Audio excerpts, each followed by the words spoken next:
Τι μπορούμε να κάνουμε, είναι σε πάρα πολλά επίπεδα. Όταν λέμε ηλεκτρονικές απάτες, στα πάντα. Δηλαδή, όταν θες να πάει να κάνει μια αγορά μέσω διαδικτύου, όπου εμένα μου είχε τύχει, μπήκα σε μια εταιρεία που φαίνονταν πάρα πολύ καλή. Έτσι. Και μπαίνω μέσα και μετά από μια εβδομάδα μου στέλνει μήνυμα η τράπεζα ότι είχατε πάει να αγοράσετε κάτι από ένα κατάστημα το οποίο ήταν μούφα. Μου κόψαν και την κάρτα για ένα διάστημα. Πρέπει να βγάλω καινούργια. Είτε δεν σας έστειλε το προϊόν, μπήκα σε μια διαδικασία τώρα τα περισσότερα λεφτά, είτε είναι μεγάλο κομμάτι. Αυτό που υπάρχει περισσότερο αυτή τη στιγμή είναι οι ηλεκτρονικές απάτες μέσω της τεχνητής νοημοσύνης. Δηλαδή. Και αν είδα καλά, κάποιοι από τους συνεργάτες σας. Η Χριστίνα Ιδίδου και η Αντριάννα Παρασκευοπούλου. Έπεσαν θύματα αυτών των. Βάζουν προγράμματα deepfake, τα οποία παίρνουν μέρος της φωνής, παίρνουν ένα ηχητικό δείγμα, προφανέστατα και από δημοσιογράφους μπορούν να πάρουν μεγάλο ηχητικό δείγμα. Πιο προβεβλημένα πρόσωπα. Ακριβώς. Και μέσω αυτού του δείγματος το βάζουν σε πρόγραμμα τεχνητής νοημοσύνης και μπορούν να το κάνουν να αναπαράξει ό,τι θέλουν. Και είναι σαν να μιλάω εγώ δηλαδή και να πουλάω ένα προϊόν. Ναι.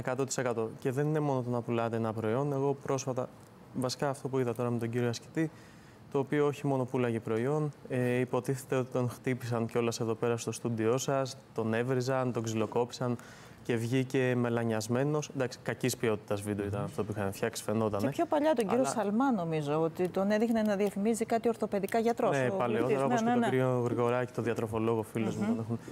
Κάνανε τέτοια. Τώρα όμως καταλαβαίνετε ότι αν βάλετε ένα πρόγραμμα το οποίο παρουσιάζει και εικόνα και ήχο και είναι η φωνή σας, όντως είναι η φωνή του κ. Κοταρίτη, είναι τελείως διαφορετικό.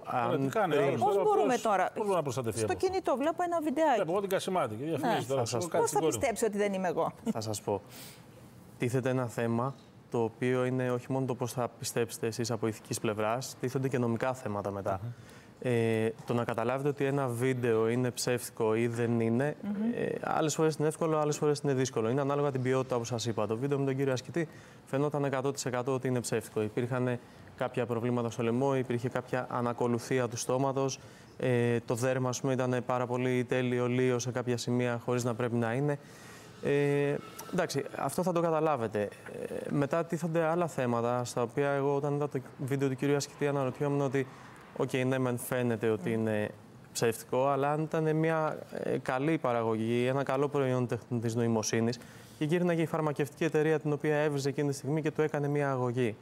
Καταλαβαίνετε τι θα γίνει. Να σου κάτι, αυτούς οι οποίοι αναπαράγουν όλα αυτά τα fake news ή τίποτα άλλο, πώς μπορεί να τους πιάσει κάποιος, πώς μπορεί να εντοπιστούν.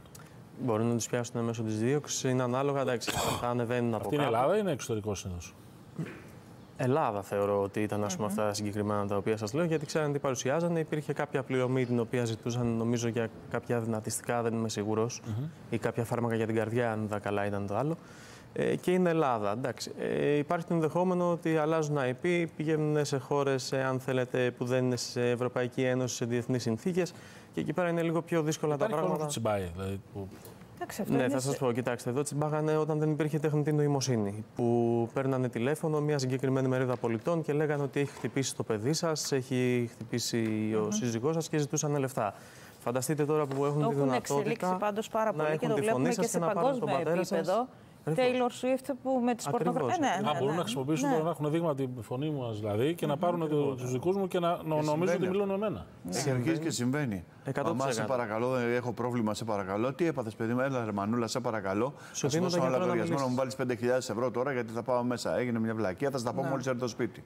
Με τη φωνή σου. Ναι, επειδή αυτό είναι. Αν τη μαμά σου τώρα 80 χρονών να της πας. Τον πόνο της επάνω δεν είναι κάνει με το 80 χρονών. Να κάνουμε ένα κωδικό επικοινωνία με τους γονείς. Να πω, κοίτα, αν σε πάρω. Σύνθημα. Δεν κάνουν πολύ σε νέους ανθρώπους. Περισσότερο σε ηλικιωμένους θα κάνουν. Ακριβώς. Αλλά σας λέω, αν πριν πέφτανε θύματα οι 5 στους 100, τώρα θα πέφτουν οι 30 στους 100. Άρα γενικότερα πρέπει να είμαστε περισσότερο υποψιασμένοι και ό,τι βλέπουμε να μην το θεωρούμε αυτομάτως ότι ανταποκρίνεται και στην πραγματικότητα. Δεδομένου ότι μιλάμε για τηλεφωνική κλήση, επειδή υπάρχουν κάποια προγράμματα τα οποία μπορούν να κάνουν σκάμ τον αριθμό και να παραποιηθεί ο αριθμός ο οποίος σας καλεί, είναι πολύ σημαντικό να καλέσουμε πίσω τον αριθμό αυτόν. Γιατί αυτή η αριθμή είναι ιντερνετική, αν θέλετε. Μπορώ να κάνω μια ερώτηση εγώ? Συγγνώμη, έχω μια απορία. Μπορώ να την κάνω? Ναι. Λένε ότι θα υπάρξει κάποιο πρόγραμμα και αναλύεται τώρα από την Αμερική να μας έρθει κάποιο πρόγραμμα, ούτως ώστε να με παίρνουν από ένα κινητό άσχετο, ένα πακιστανικό, αλλά όμως να δείχνει σε αυτό που με παίρνει το δικό μου κινητό. Υπάρχει αυτό, υπάρχει χρονική δίωξη ηλεκτρονικού εγκλήματος. Δηλαδή, παραδείγματος χάρη, να πάρουν τη μαμά μου τηλέφωνο με τη δικιά μου φωνή και, και στο κινητό της μαμάς μου να δείχνει Σταύρος γιος μου, κανονικά.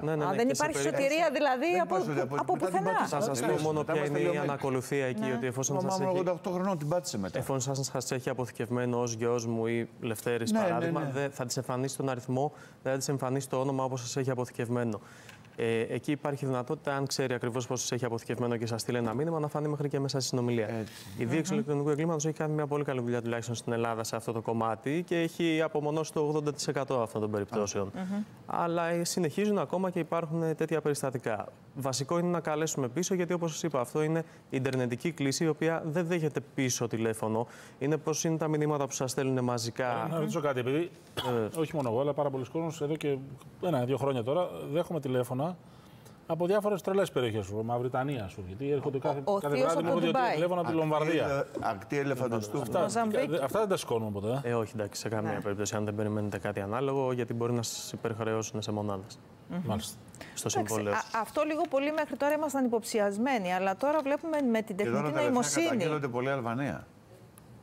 Εντάξει, από όλες τις χώρες ξέρετε. Αλβανία, πολύ. Ήταν ακτή ελεφαντοστού πολύ. Ναι. Που καταγγέλλονται στο ηλεκτρονικό έγκλημα. Και τώρα στο ηλεκτρονικό έγκλημα μου λένε πολύ Αλβανία. Τα τηλέφωνα αυτά έχουν τη δυνατότητα να αλλάζουν και χώρα ανά κάθε κλήση που κάνετε. Ναι. Αν το κλείσετε τώρα και άρα να είμαστε ψηλιασμένοι, να επικοινωνείς, να ενημερώσουμε τους παππούς, τις γιαγιάδες, τους γονείς μας. Δύσπιστη και ενημέρωση. Ότι μπορεί να γίνει και να έχουμε και κάποιες δικλείδες ασφαλείας. Να πούμε ότι μας πάρουν. Να έχεις κανονίσει έναν κωδικό, ρε παιδί μου. Ρώτα με αυτό, να σου απαντήσω αυτό, να ξέρεις τι είμαι εγώ. Η τεχνολογία έχει ξεπεράσει τον ανθρώπινο έλεγχο. Η πιο ασφαλής δικλείδα ασφαλείας είναι στους ηλικιωμένους να μην τους έχουμε τους αριθμούς, τους λογαριασμούς μας ή να μην έχουμε χρήματα μέσα στους λογαριασμούς τους. Εντάξει, το επόμενο είναι να μην πιστεύουμε και στα μάτια μας, έτσι, να μας βλέπουν και να μην πιστεύουμε στα μάτια μας. Αυτό είναι. Για να κάνει τα ψώνια της. Σας ευχαριστούμε πολύ. Καλή σας ημέρα. Λοιπόν, πάμε Θεσσαλονίκη. Έλενα Αποστολίδου.